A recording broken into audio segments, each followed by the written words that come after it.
The Pit and the Pendulum. I was sick, sick unto death with that long agony, and when they at length unbound me and I was permitted to sit, I felt that my senses were leaving me. The sentence, the dread sentence of death, was the last of distinct accentuation which reached my ears. After that, the sound of the inquisitorial voices seemed merged in one dreamy, indeterminate hum. This only for a brief period, for presently I heard no more. Yet for a while I saw, but with how terrible an exaggeration, I saw the lips of the black-robed judges. They appeared to me white, whiter than the sheet upon which I traced these words, and thin even to grotesqueness, thin with the intensity of their expression of firmness, of immovable resolution, of stern contempt of human torture. I saw that the decrees of what to me was fate were still issuing from those lips. I saw them writhe with a deadly locution. I saw them fashion the syllables of my name, and I shuddered because no sound succeeded. I saw, too, for a few moments of delirious horror, the soft and nearly imperceptible waving of the sable draperies which enwrapped the walls of the apartment. And then there stole into my fancy, like a rich musical note, the thought of what sweet rest there must be in the grave. The thought came gently and stealthily, and it seemed long before it attained full appreciation. But just as my spirit came at length properly to feel and entertain it, the figures of the judges vanished, as if magically, from before me. The tall candles sank into nothingness. Their flames went out utterly. The blackness of darkness supervened. All sensations appeared swallowed up in a mad rushing descent, as of the soul into Hades. And silence, and stillness, and night were the universe. I had swooned, but still will not say that all of consciousness was lost. What of it remained I will not attempt to define or even to describe, yet all was not lost. In the deepest slumber, no. In delirium, no. In a swoon, no. In death, no. Even in the grave, all is not lost, else there is no immortality for man. Arousing from the most profound of slumbers, we break the gossamer web of some dream. Yet in a second afterward, so frail may that web have been, we remember not that we have dreamed. In the return to life from the swoon, there are two stages. First, that of the sense of mental or spiritual. Secondly, that of the sense of physical existence. It seems probable that if, upon reaching the second stage, we could recall the impressions of the first, we would find these impressions eloquent in memories of the gulf beyond. And that gulf is what? How, at least, shall we distinguish its shadows from those of the tomb? These shadows of memory tell, indistinctly, of tall figures that lifted and bore me in silence, down, down, still down, till a hideous dizziness oppressed me at the mere idea of the interminableness of the descent. After this, I call to mind flatness and dampness, and then all is madness. The madness of a memory which busies itself among forbidden things. Very suddenly there came back to my soul motion and sound, the tumultuous motion of my heart, and in my ears the sound of its beating. Then a pause in which all is blank, and again sound and motion and touch, a tingling sensation pervading my frame. Then the mere consciousness of existence, without thought, a condition which lasted long. And very suddenly thought, and shuddering terror, and earnest endeavor to comprehend my true state, then a strong desire to lapse into insensibility, then a rushing revival of soul, and a successful effort to move, and now a full memory of the trial, of the judges, of the sable draperies, of the sentence, of the sickness, of the swoon. So far, I had not opened my eyes. I felt that I lay upon my back, unbound. I reached out my hand, and it fell heavily upon something damp and hard. There I suffered it to remain for many minutes while I strove to imagine where and what I could be. I longed, yet dared not, to employ my vision. I dreaded the first glance at objects around me. It was not that I feared to look upon things horrible, but that I grew aghast lest there should be nothing to see. At length, with a wild desperation at heart, I quickly unclosed my eyes. My worst thoughts then were confirmed. The blackness of eternal night encompassed me. I struggled for breath. The intensity of the darkness seemed to oppress and stifle me. The atmosphere was intolerably close. I still lay quietly and made effort to exercise my reason. I brought to mind the inquisitorial proceedings and attempted from that point to deduce my real condition. The sentence had passed, and it appeared to me that a very long interval of time had since elapsed, yet not for a moment did I suppose myself actually dead. Such a supposition, notwithstanding what we read in fiction, is altogether inconsistent with real existence. But where and in what state was I? The condemned to death, I knew, perished usually at the auto da fes, and one of these had been held on the very night of the day of my trial. Had I been remanded to my dungeon to await the next sacrifice, which would not take place for many months? This, I at once saw, could not be. Victims had been in immediate demand. Moreover, my dungeon, as well as all the condemned cells at Toledo, had stone floors. A fearful idea now suddenly drove the blood in torrents upon my heart, and I at once started to my feet, trembling convulsively in every fibre. I thrust my arms wildly above and around me in all directions. I felt nothing, yet dreaded to move a step, lest I should be impeded by the walls of a tomb. Perspiration burst from every pore and stood in cold, big beads upon my forehead. The agony of suspense grew at length intolerable, and I cautiously moved forward, with my arms extended and my eyes straining from their sockets in the hope of catching some faint ray of light. I proceeded for many paces, but still all was blackness and vacancy. I breathed more freely. It seemed evident that mine was not, at least, the most hideous of fates. And now, as I still continued to step cautiously onward, there came thronging upon my recollection 1,000 vague rumors of the horrors of Toledo. Of the dungeons there had been strange things narrated, fables I had always deemed them, but yet strange and too ghastly to repeat save in a whisper. Was I left to perish of starvation in this subterranean world of darkness, or what fate, perhaps even more fearful, awaited me? That the result would be death, and a death of more than customary bitterness, I knew too well the character of my judges to doubt. The mode and the hour were all that occupied or distracted me. My outstretched hands at length encountered some solid obstruction. It was a wall, seemingly of stone masonry, very smooth, slimy, and cold. I followed it up, stepping with all the careful distrust with which certain antique narratives had inspired me. This process, however, afforded me no means of ascertaining the dimensions of my dungeon, as I might make its circuit and return to the point whence I set out, without being aware of the fact, so perfectly uniform seemed the wall. I therefore sought the knife which had been in my pocket when led into the inquisitorial chamber, but it was gone. My clothes had been exchanged for a wrapper of coarse serge. I had thought of forcing the blade in some minute crevice of the masonry so as to identify my point of departure. The difficulty, nevertheless, was but trivial, although in the disorder of my fancy it seemed at first insuperable. I tore a part of the hem from the robe, and placed the fragment at full length and at right angles to the wall. In groping my way round the prison, I could not fail to encounter this rag upon completing the circuit, so at least I thought.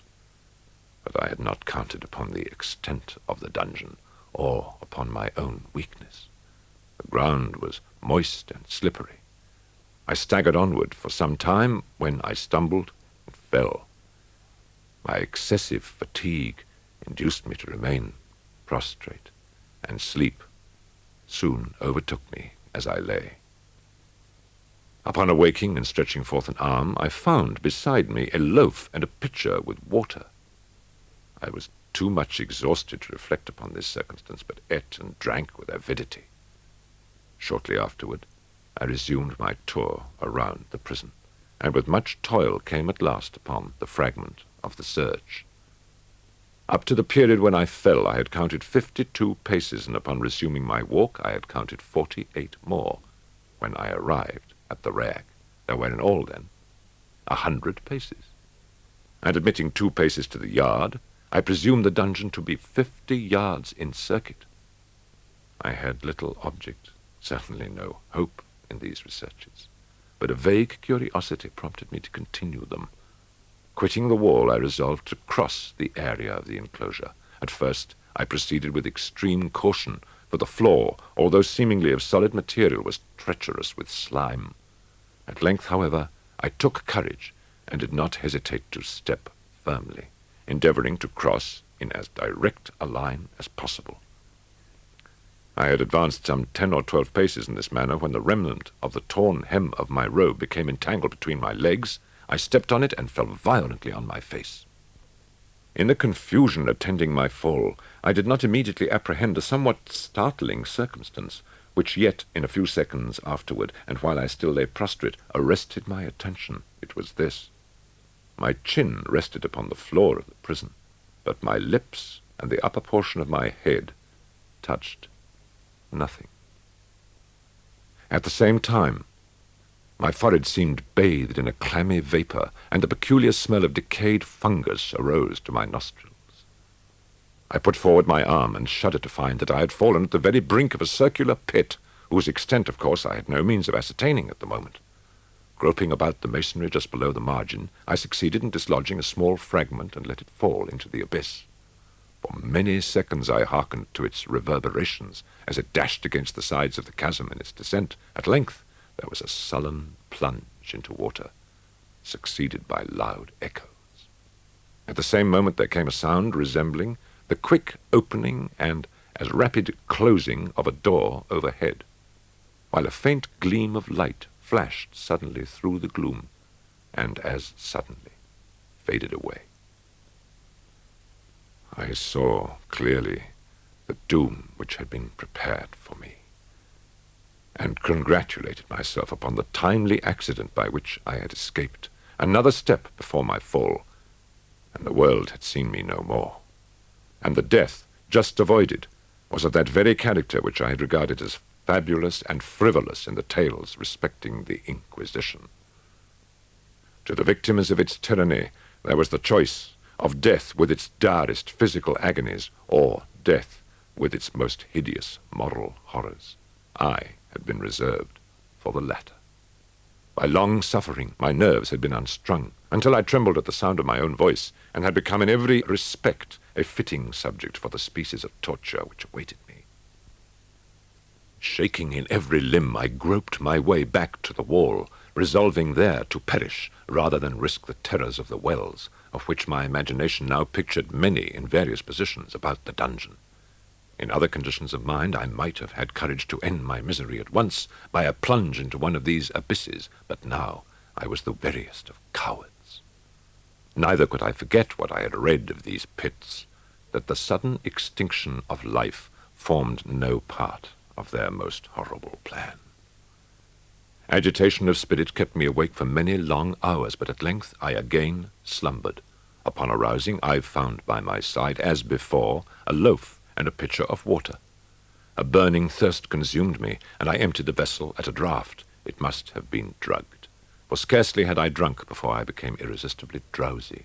A deep sleep fell upon me, a sleep like that of death. How long it lasted, of course, I know not. But when once again I unclosed my eyes, the objects around me were visible by a wild, sulphurous luster, the origin of which I could not at first determine. I was enabled to see the extent and aspect of the prison. In its size I had been greatly mistaken. The whole circuit of its walls did not exceed 25 yards. For some minutes this fact occasioned me a world of vain trouble, vain indeed for what could be of less importance under the terrible circumstances which environed me than the mere dimensions of my dungeon. But my soul took a wild interest in trifles, and I busied myself in endeavors to account for the error I had committed in my measurement. The truth at length flashed upon me. In my first attempts at exploration, I had counted 52 paces up to the period when I fell. I must then have been within a pace or two of the fragment of serge. In fact, I had nearly performed the circuit of the vault. I then slept, and upon awaking, I must have turned upon my steps, thus supposing the circuit nearly double what it actually was. My confusion of mind prevented me from observing that I began my tour with the wall to the left and ended with the wall to the right. I had been deceived, too, in respect to the shape of the enclosure. In feeling my way, I had found many angles, and thus deduced an idea of great irregularity. So potent is the effect of total darkness upon one arousing from lethargy or sleep. The angles were simply those of a few slight depressions or niches at odd intervals. The general shape of the prison was square. What I had taken for masonry seemed now to be iron or some other metal in huge plates, whose sutures or joints occasioned the depression. The entire surface of this metallic enclosure was rudely daubed in all the hideous and repulsive devices to which the charnel superstition of the monks has given rise. The figures of fiends in aspects of menace, with skeleton forms, and other more really fearful images, overspread and disfigured the walls. I observed that the outlines of these monstrosities were sufficiently distinct, but that the colors seemed faded and blurred, as if from the effects of a damp atmosphere. I now noticed the floor, too, which was of stone. In the center yawned the circular pit from whose jaws I had escaped, but it was the only one in the dungeon. All this I saw indistinctly, and by much effort, for my personal condition had been greatly changed during slumber. I now lay upon my back, and at full length on a species of low framework of wood. To this I was securely bound by a long strap, resembling a surcingle. It passed in many convolutions about my limbs and body, leaving at liberty only my head and my left arm to such extent that I could, by dint of much exertion, supply myself with food from an earthen dish, which lay by my side on the floor. I saw to my horror that the pitcher had been removed. I say to my horror, for I was consumed with intolerable thirst. This thirst, it appeared to be the design of my persecutors to stimulate, for the food in the dish was meat pungently seasoned. Looking upward, I surveyed the ceiling of my prison. It was some 30 or 40 feet overhead and constructed much as the side walls. In one of its panels, a very singular figure riveted my whole attention. It was the painted figure of Time, as he is commonly represented, save that in lieu of a scythe he held what, at a casual glance, I supposed to be the pictured image of a huge pendulum, such as we see on antique clocks. There was something, however, in the appearance of this machine which caused me to regard it more attentively. While I gazed directly upward at it, for its position was immediately over my own, I fancied that I saw it in motion. In an instant afterward, the fancy was confirmed. Its sweep was brief and, of course, slow. I watched it for some minutes, somewhat in fear, but more in wonder. Wearied at length with observing its dull movement, I turned my eyes upon the other objects in the cell. A slight noise attracted my notice, and looking to the floor, I saw several enormous rats traversing it. They had issued from the well, which lay just within view to my right. Even then, while I gazed, they came up in troops, hurriedly, with ravenous eyes, allured by the scent of the meat. From this it required much effort and attention to scare them away. It might have been half an hour, perhaps even an hour, for I could take but imperfect note of time, before I again cast my eyes upward. What I then saw confounded and amazed me. The sweep of the pendulum had increased in extent by nearly a yard. As a natural consequence, its velocity was also much greater, but what mainly disturbed me was the idea that it had perceptibly descended. I now observed, with what horror it is needless to say, that its nether extremity was formed of a crescent of glittering steel, about a foot in length, from horn to horn, the horns upward, and the under edge evidently as keen as that of a razor. Like a razor also, it seemed massive and heavy, tapering from the end into a solid and broad structure above. It was appended to a weighty rod of brass, and the whole hissed as it swung through the air. I could no longer doubt the doom prepared for me by monkish ingenuity in torture. My cognizance of the pit had become known to the inquisitorial agents, the pit whose horrors had been destined for so bold a recusant as myself, the pit typical of hell and regarded by rumor as the ultima thule of all their punishments. The plunge into this pit I had avoided by the merest of accidents, and I knew that surprise or entrapment into torment formed an important portion of all the grotesquerie of these dungeon deaths. Having failed to fall, it was no part of the demon plan to hurl me into the abyss, and thus a different and a milder destruction awaited me. Milder! I half smiled in my agony as I thought of such application of such a term. What boots it to tell of the long, long hours of horror more than mortal, during which I counted the rushing oscillations of the steel, inch by inch, line by line, with a descent only appreciable at intervals that seemed ages. Down and still down it came. Days passed. It might have been that many days passed, ere it swept so closely over me as to fan me with its acrid breath. The odor of the sharp steel forced itself into my nostrils. I prayed, I wearied heaven with my prayer for its more speedy descent.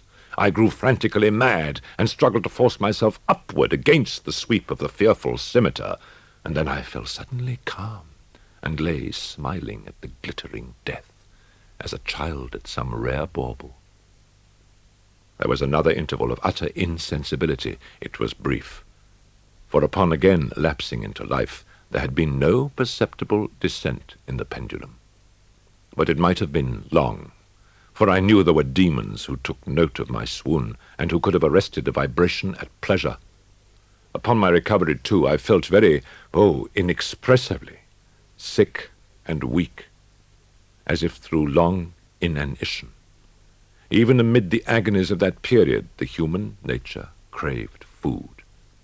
With painful effort I outstretched my left arm as far as my bonds permitted, and took possession of the small remnant which had been spared me by the rats.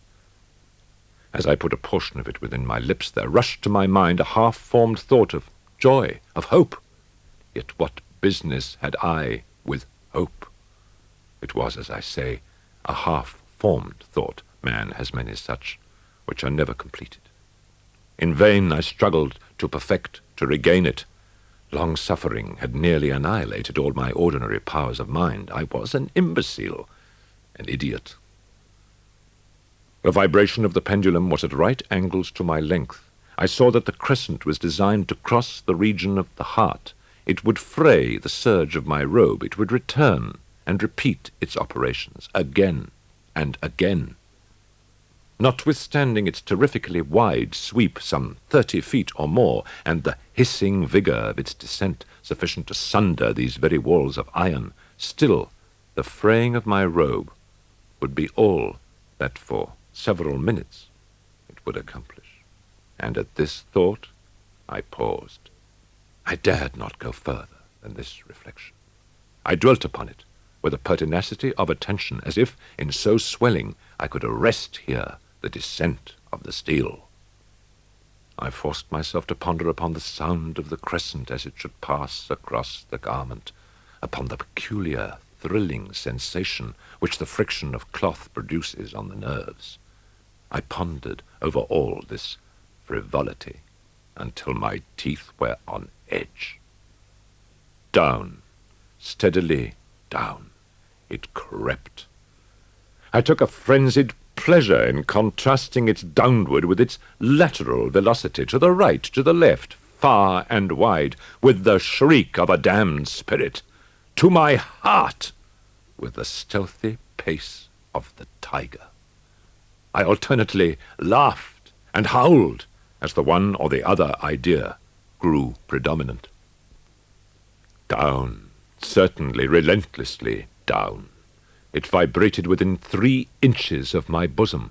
I struggled violently, furiously, to free my left arm. This was free only from the elbow to the hand. I could reach the latter from the platter beside me to my mouth with great effort, but no farther. Could I have broken the fastenings above the elbow, I would have seized and attempted to arrest the pendulum. I might as well have attempted to arrest an avalanche. Down, still unceasingly, still inevitably down.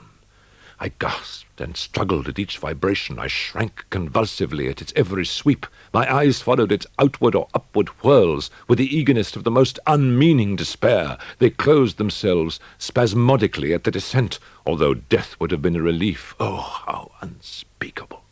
Still, I quivered in every nerve to think how slight a sinking of the machinery would precipitate that keen, glistening axe upon my bosom. It was hope that prompted the nerve to quiver, the frame to shrink. It was hope, the hope that triumphs on the rack, that whispers to the death-condemned even in the dungeons of the Inquisition. I saw that some 10 or 12 vibrations would bring the steel in actual contact with my robe, and with this observation there suddenly came over my spirit all the keen, collected calmness of despair. For the first time during many hours, or perhaps days, I thought. It now occurred to me that the bandage or surcingle which enveloped me was unique. I was tied by no separate cord. The first stroke of the razor-like crescent athwart any portion of the band would so detach it that it might be unwound from my person by means of my left hand. But how fearful in that case the proximity of the steel! The result of the slightest struggle! How deadly!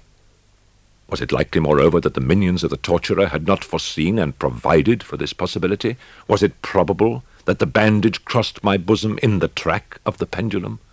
Dreading to find my faint and, as it seemed, my last hope frustrated, I so far elevated my head as to obtain a distinct view of my breast. The surcingle enveloped my limbs and body close in all directions, save in the path of the destroying crescent. Scarcely had I dropped my head back into its original position when there flashed upon my mind what I cannot better describe than as the unformed half of that idea of deliverance to which I have previously alluded, and of which a moiety only floated indeterminately through my brain when I raised food to my burning lips. The whole thought was now present, feeble, scarcely sane, scarcely definite, but still entire. I proceeded at once, with the nervous energy of despair, to attempt its execution. For many hours, the immediate vicinity of the low framework upon which I lay had been literally swarming with rats. They were wild, bold, ravenous, their red eyes glaring upon me as if they waited but for motionlessness on my part to make me their prey. To what food, I thought, have they been accustomed in the well? They had devoured, in spite of all my efforts to prevent them, all but a small remnant of the contents of the dish. I had fallen into an habitual seesaw or wave of the hand about the platter, and at length the unconscious uniformity of the movement deprived it of effect. In their voracity, the vermin frequently fastened their sharp fangs in my fingers. With the particles of the oily and spicy viand which now remained, I thoroughly rubbed the bandage wherever I could reach it. Then, raising my hand from the floor, I lay breathlessly still. The ravenous animals were startled and terrified at the change, at the cessation of movement. They shrank alarmedly back. Many sought the well, but this was only for a moment. I had not counted in vain upon their voracity. Observing that I remained without motion, one or two of the boldest leaped upon the framework and smelt at the surcingle. This seemed the signal for a general rush. Forth from the well they hurried in fresh troops. They clung to the wood, they overran it, and leaped in hundreds upon my person. The measured movement of the pendulum disturbed them not at all. Avoiding its strokes, they busied themselves with the anointed bandage. They pressed, they swarmed upon me in ever-accumulating heaps. They writhed upon my throat. Their cold lips sought my own. I was half stifled by their thronging pressure. Disgust, for which the world has no name, swelled my bosom, and chilled with a heavy clamminess my heart. Yet 1 minute, and I felt that the struggle would be over. Plainly, I perceived the loosening of the bandage. I knew that in more than one place it must be already severed. With a more than human resolution, I lay still.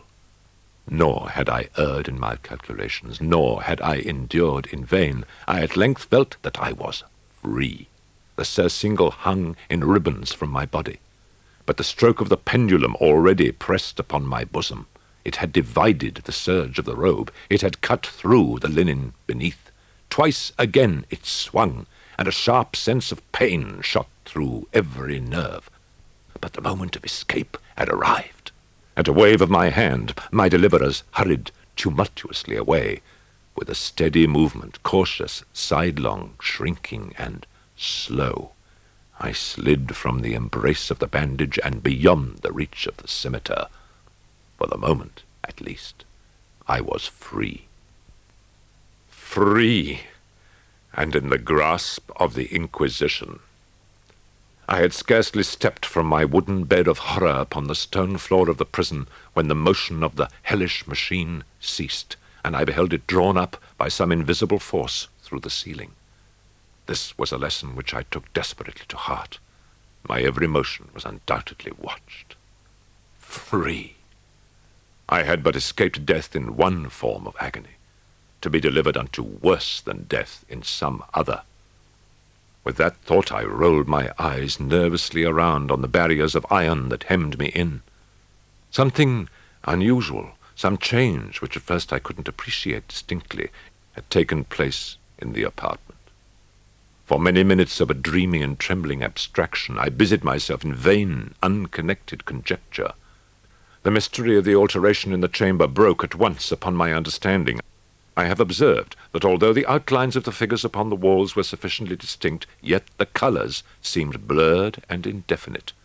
These colours had now assumed, and were momentarily assuming, a startling and most intense brilliancy that gave to the spectral and fiendish portraitures an aspect that might have thrilled even firmer nerves than my own. Demon eyes, of a wild and ghastly vivacity, glared upon me in 1,000 directions, where none had been visible before, and gleamed with the lurid lustre of a fire that I could not force my imagination to regard as unreal. Even while I breathed, there came to my nostrils the breath of the vapour of heated iron. A suffocating odour pervaded the prison. A deeper glow settled each moment in the eyes that glared at my agonies. A richer tint of crimson diffused itself over the pictured horrors of blood. I panted. I gasped for breath. There could be no doubt of the design of my tormentors. O most unrelenting, O most demoniac of men! I shrank from the glowing metal to the centre of the cell. Amid the thought of the fiery destruction that impended, the idea of the coolness of the well came over my soul like balm. I rushed to its deadly brink. I threw my straining vision below. The glare from the enkindled roof illumined its inmost recesses. Yet for a wild moment did my spirit refuse to comprehend the meaning of what I saw. At length it wrestled its way into my soul. It burned itself in upon my shuddering reason. Oh, horror! Oh, any horror but this! With a shriek, I rushed from the margin and buried my face in my hands, weeping bitterly. The heat rapidly increased, and once again I looked up, shuddering as with a fit of the ague. There had been a second change in the cell, and now the change was obviously in the form. The inquisitorial vengeance had been hurried by my twofold escape, and there was to be no more dallying with the king of terrors. The fearful difference quickly increased with a low rumbling or moaning sound. In an instant the apartment had shifted its form into that of a lozenge, but the alteration stopped not here. I neither hoped nor desired it to stop. I could have clasped the red walls to my bosom as a garment of eternal peace. Death, I said, any death but that of the pit. Fool! Might I not have known that into the pit was the object of the burning iron to urge me? Could I resist its glow? Or, if even that, could I withstand its pressure? And now flatter and flatter grew the lozenge, with a rapidity that left me no time for contemplation. I shrank back, but the closing walls pressed me resistlessly onward. At length, for my seared and writhing body, there was no longer an inch of foothold upon the firm floor of the prison. I struggled no more. But the agony of my soul found vent in one loud, long, and final scream of despair. I felt that I tottered upon the brink. I averted my eyes. There was a discordant hum of human voices. There was a loud blast, as of many trumpets. There was a harsh grating, as of 1,000 thunders. The fiery walls rushed back. An outstretched arm caught my own as I fell, fainting, into the abyss. It was that of General Lasalle. The French army had entered Toledo. The Inquisition was in the hands of its enemy.